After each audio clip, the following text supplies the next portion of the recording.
जय श्री कृष्णा। मंगसर मास में श्रीमद् भागवत महापुराण का रहस्य। मंगसर मास में 5वां दिन हम सब मिलके सुनेंगे। श्री कृष्ण भगवान ने की जय। नंद बाबा का गोकुल शुद्ध प्रेम भूमि है। उसमें समय सुख पाने को नहीं, औरों को सुखी करने की भावना है। समय सुख होने की, अन्य को सुखी न करने की भावना होगी तो सुख तुम्हारा ही त्याग करेगा। औरों को सुखी करने की इच्छा करने वाला कभी दुखी नहीं होता है। नंद महोत्सव का आरंभ प्रातः काल 4 बजे हुआ था। अतः इसे ब्रह्म मुहूर्त में मनाया जाए। ध्यान धारणा का सर्वोत्तम समय ब्रह्म मुहूर्त प्रातः काल 4 से 5 बजे का है। प्रातः काल प्रभु भजन से आनंद प्राप्त किए जाने पर सारा दिवस भी बड़े आनंद से व्यतीत हो जाता है। प्रातः काल जल्दी उठकर आधा घंटा ध्यान करो। ईश्वर के साथ एकत्व साधो। 12 वर्ष तक इस प्रकार नियम पूर्वक पूजा करने से ईश्वर का अनुभव होगा। प्रातः काल जप ध्यान प्रार्थना करने से परमात्मा तुम्हें सारा दिन पाप कर्मों से बचाएंगे। प्रातः काल में हृदय थोड़ा सा पिघलने पर सारा दिन आनंद से बीत जाएगा। यदि और कुछ न बन पाए तो आंखें बंद करके नंद महोत्सव का ध्यान धरोगे तो भी मन शुद्ध होगा। वृंदावन में बहुत से संत नंद महोत्सव के 18 श्लोकों का नित्य पाठ करते हैं। नवमी के दिन महा उत्सव हुआ। श्रावण बद्ध द्वादशी के दिन भगवान शंकर गोकुल में पधारे। शंकर योगेश्वर है, कृष्ण योगेश्वर है। योगेश्वर और योगेश्वर का मिलन हुआ। भगवान शंकर निवृत्ति धर्म का आदर्श दिखाते हैं, श्री कृष्ण प्रवृत्ति धर्म का। बाहर से पर्वत और भीतर से निवृत्त। सभी प्रवृत्ति करते हैं किंतु किसी भी प्रवृत्ति में आसक्ति नहीं है। प्रवृत्ति करते तो हैं किंतु निवृत्ति की ही बाती। भगवान शंकर कहते हैं जिसे ब्रह्मानंद का आस्वाद लेना है उसे थोड़ा बहुत निवृत्ति तो लेनी पड़ेगी। जो चाय बीड़ी जैसी मामूली वस्तु का त्याग नहीं कर पाता है वह मोह माया काम कैसे छोड़ पाएगा। जिसे भजना आनंद चाहिए उसे विषय आनंद को छोड़ना ही होगा। शिव जी किसी गांव में अधिक समय नहीं रहते, वे शमशान में वास करते हैं। वे कहते हैं ध्यानंद भजनानंद पाना है तो प्रवृत्ति कम करते जाओ। एक गृहस्थी ने अपनी एक कन्या एक किसान को 2 दी थी, एक कन्या एक कुमार को। एक बार उसने किसान के घर आकर अपनी पुत्री से कुशल मंगल पूछा। कन्या ने कहा बारिश नहीं आ रही है, यदि बारिश आ जाए तो सब कुछ ठीक हो जाए। वह गृहस्थी वहां से उसके कुमार के घर गया। अपने वहां रहती हुई कन्या से हालचाल पूछने लगा तो उस कन्या ने कहा मिट्टी के बहुत से बर्तन बना दिए हैं, अब भट्टी में पकाना है। मैं चाहती हूँ बारिश आए नहीं। ये कथा सभी की है। जीव पिता है, प्रवृत्ति निवृत्ति 2 पुत्रियां हैं। ये 2 कन्याएं एक साथ नहीं रह सकती। साथ रहने आएंगे तो दुखी हो जाएगी। निवृत्ति का आनंद लेना है तो प्रवृत्ति का मानसिक त्याग करो। जब तक शारीरिक शक्ति है प्रवृत्ति का विवेक पूर्ण त्याग करो। वैसे ही रक्तचाप ब्लड प्रेशर बढ़ जाने पर डॉक्टर के कहने पर सेठ आराम करते हैं किंतु वह सच्ची निवृत्ति नहीं है। सभी प्रवृत्तियां एक साथ छोड़ देना असंभव है किंतु प्रवृत्तियों को ऐसा आयोजन करो प्रभु सेवा के लिए पर्याप्त समय मिलता रहे। वेदांत का अधिकार विरक्त को है, विलासी को नहीं। बातें तो ब्रह्म ज्ञान की करे किंतु प्रेम धन संपत्ति नारी जड़ पदार्थों से करे तो वह सच्चा ब्रह्म ज्ञानी नहीं है। जगत मिथ्या है ऐसा बोलने मात्र में नहीं, अनुभव करने से लाभ होता है। विहार मिथ्या है ऐसा मानकर विहार करो। मानव को ये भान ही नहीं रहता कि धन संपत्ति दौड़ में वह ईश्वर को भूल रहा है। भगवान शंकर श्रावण मास के कृष्ण पक्ष की द्वादशी के दिन श्री कृष्ण के दर्शन करने आए। योगेश्वर और योगेश्वर का मिलन हुआ। शंकर अकेले ही आए। भक्ति में यदि शंका अच्छा न हो तो भक्ति कार्य में विक्षेप होगा। भजन और दर्शन तो अकेले किया जाए। औरों को अपने साथ रखने से हम रजोगुणी हो जाते हैं। कई लोग भजन या दर्शन करने के लिए औरों को भी बुलाते जाते हैं। सत्कर्म के लिए औरों को प्रेरणा देना वैसे तो बड़ी अच्छी बात है किंतु साथ हो लेने पर रास्ते में भले बुरे बातें हो जाती है जो ठीक नहीं है। भजन और दर्शन एक चित्त से करो। दर्शन के बाद मंदिर में के बरामदे में थोड़ी देर बैठने का यही प्रयोजन है कि हमने भगवान के जिस स्वरूप का दर्शन किया है उसे दिल में उतार ले, जिसने अगली सुबह तक वह मन में बना रहे। कई लोग ऐसे हैं जिसने दर्शन के बाद यदि पूछा जाए कि आज ठाकुर जी का श्रृंगार क्या था, वस्त्र परिधान कौन सा था, तो वे सिर खुजलाते हुए लेंगे। दर्शन के बाद यदि ठाकुर जी को मन में बसाकर घर ले जाया जाए तभी वह दर्शन सार्थक है। अधिकतर लोग भगवान को मंदिर में ही छोड़कर अपने अपने बगले या दुकान पर चले जाते हैं। ईश्वर के सिवाय अन्य किसी का भी संग न करो। जीव अभिमानी और विश्वासघाती है। संतों की दृष्टि हमेशा प्रभु के किसी न किसी रूप में अटकी रहती है। ब्रह्मा दृष्टि तो हमेशा ही झुकी हुई होती है। भगवान शंकर की दृष्टि भी ब्रह्मा में स्थिर थी। शंकर के दो विशिष्ट गण थे, सरंगी और भृंगी। वे दोनों ही शंकर के साथ साथ चलने की हट करने लगे। वे कहने लगे, यदि उन्हें साथ नहीं ले जाएंगे तो वे सभी को बता देंगे कि ये कोई साधु नहीं, भगवान शंकर है।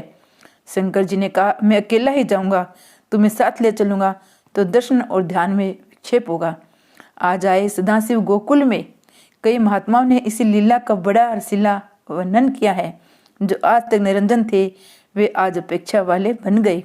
यदि प्रभु ने तुम्हें संपत्ति दी है तो संकल्प करो, हर रोज सुपात्र साधु संतों गरीबों को भोजन कराओगे। यशोदा जी का नियम था सुपात्रों को रोज भिक्षा दी जाए। शिव जी का आगमन हुआ। लोग कहने लगे, ये साधु तो शिव जी सा लगता है। शिव जी अपने तेज को आखिर कब तक छिपा सकते हैं। शिव जी के पास दासी आई, कहने लगी, महाराज यशोदा जी ने ये भिक्षा भेजी है, आप इसे स्वीकार करो, लाला को आशीर्वाद दो। शिव जी कहने लगे, मैं भिक्षा नहीं लूंगा, मुझे किसी भी वस्तु की अपेक्षा नहीं है, मुझे बालकृष्ण का दर्शन करना है। दासी ने यशोदा को समाचार पहुंचाया, साधु महाराज कुछ लेना नहीं चाहते, वे तो केवल लाला के दर्शन के लिए इतने दूर तक आए हैं। संत की परीक्षा वेशभूषा या जाति पाति से नहीं, उसकी आंखों और मनोवृत्ति से की जाती है। ब्रह्म ज्ञान सुलभ है, किंतु ब्रह्म दृष्टि प्रत्येक से ब्रह्मा के दर्शन करने वाला संत दुर्लभ है। यशोदा ने खिड़की से झांककर महाराज को देखा और कहा, महाराज जी, यदि भिक्षा कम हो तो मैं कुछ और देने को तैयार हूँ, किंतु मैं लाला को बाहर नहीं लाऊंगी। तुम्हारे गले में सर्प है, जिसे देखकर मेरा लाला तो डर जाएगा। शिव जी कहने लगे, माता तेरा कन्हैया तो काल का काल, ब्रह्मा को ब्रह्मा है, वह न तो किसी से डर सकता है न उसे किसी की कुदृष्टि लग सकती है, वह तो मुझे पहचानता भी है। यशोदा मैया कहने लगी, कैसी बात कर रहे हैं आप, मेरा लल्ला तो नन्हा सा है, आप हट न करे। तो शिव जी कहते हैं, मैं तेरे लल्ला के दर्शन किए बिना यहाँ से हट नहीं सकता। नंद बाबा के गांव के पास आज भी आगेश्वर महादेव का मंदिर है। आज भी शिव जी वहाँ लाला के दर्शन की आशा लगाए बैठे हैं। बज्र 84 की प्रदक्षिणा कम से कम एक बार तो करनी चाहिए। बज्र 84 परिक्रमा महापुण्यदायी है, इससे जीवन के सारे पाप जल जाते हैं। बज्र तो लीला भूमि है, वहाँ बैठकर ध्यान करोगे तो परमात्मा स्वयं लीला रहस्य समझाएंगे। इधर बाल कन्या ने यह नहीं जाना कि बाहर शिव जी पधारे हैं, माता उसे वहां नहीं ले जाएगी, तो जोरों से रुदन करना शुरू कर दिया। दासी यशोदा से कहने लगी, माता जी उस साधु के होठ हिल रहे हैं, मानो न मानो उसी ने कुछ मंत्र प्रयोग किया है जिसे लाला रो रहा है। ऐसा साधु कभी देखने में नहीं आया है। मैं बालकृष्ण को बाहर ले जाऊं, साधु से आशीर्वाद मांगूं। फिर उसने कन्हैया का श्रृंगार कर दिया। यशोदा ने दासी से कहा, उस महाराज से कहना लल्ला को देखना, किंतु टकटकी लगाकर मत देखना। वृंदावन के बांके बिहारी का स्वरूप दिव्य है, श्रीनाथ जी का स्वरूप भी अद्भुत है। जब तक स्वरूपा शक्ति नहीं हो पाती, भक्ति हो नहीं सकती। लौकिक नाम रूपी के प्रति जैसी आसक्ति है, वैसी आसक्ति प्रभु के नाम रूप से हो जाए, वही भक्ति है। बांके बिहारी के मंदिर में पर्दा होता है, पर्दा ही तो माया है। जीव ईश्वर का दर्शन करता है, तब बीच में माया का पर्दा आ जाता है। मंदिर में राधा जी का सेव्य स्वरूप है। बांके बिहारी 2 मिनट राधा जी को और फिर जगत को दर्शन देते हैं।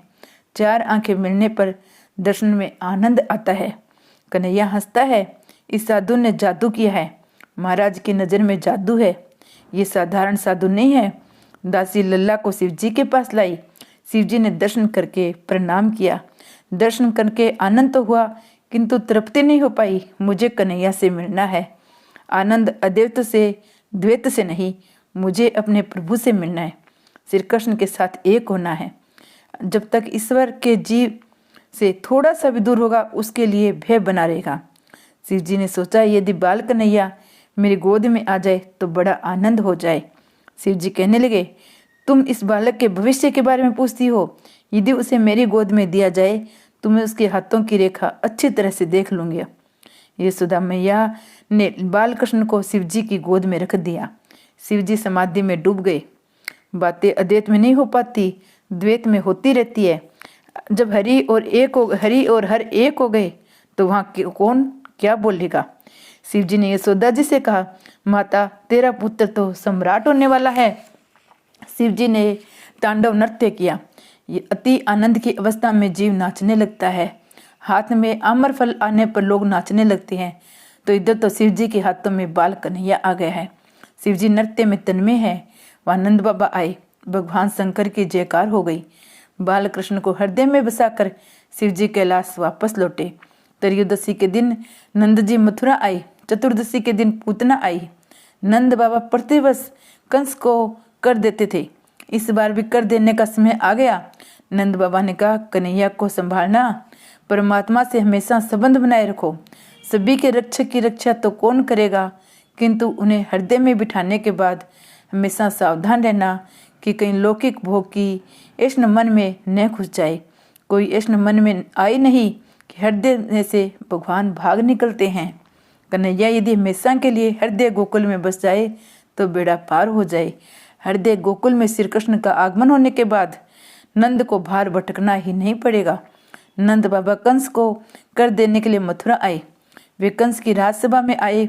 उन्होंने कंस को सर्वन्याल पंचरत्न भेंट किए। समाचार भी दिया कि उनके इस ढलती आयु में उनके घर पुत्र का जन्म हुआ है। कंस क्या जाने कि वह कन्हैया ही उसका काल है। उसको तो साश्चर्य आनंद हुआ। उसने सोचा, इस भेंट के परिणाम के अनुसार उन बच्चे को आशीर्वाद भी तो देना पड़ेगा। उसने बालक को आशीर्वाद भेजा कि बड़ा होकर वह राजा बने, उसकी जयकार हो, उसके शत्रुओं का शीघ्र विनाश हो। कंस ने अनजाने में ही कृष्ण की जय जयकार करे और आशीष दी। शत्रु भी जिसे आशीर्वाद दे और वंदन करे वह तो ईश्वर ही होगा न। भेंट के परिणाम में आशीर्वाद देने वाला कंस ही है। नंद बाबा ने कहा, सारे बज्रवासियों ने मेरे लिए एकादशी आदि व्रत किए, जिसके फलस्वरूप मुझे पुत्र मिला है। नंद बाबा यश औरों को दे देते हैं। सुखदेव जी वर्णन करते हैं, नंद जी वसुदेव से मिलने गए। वसुदेव को बड़ा आनंद हुआ। दोनों ने एक दूसरे का कुशल मंगल पूछा।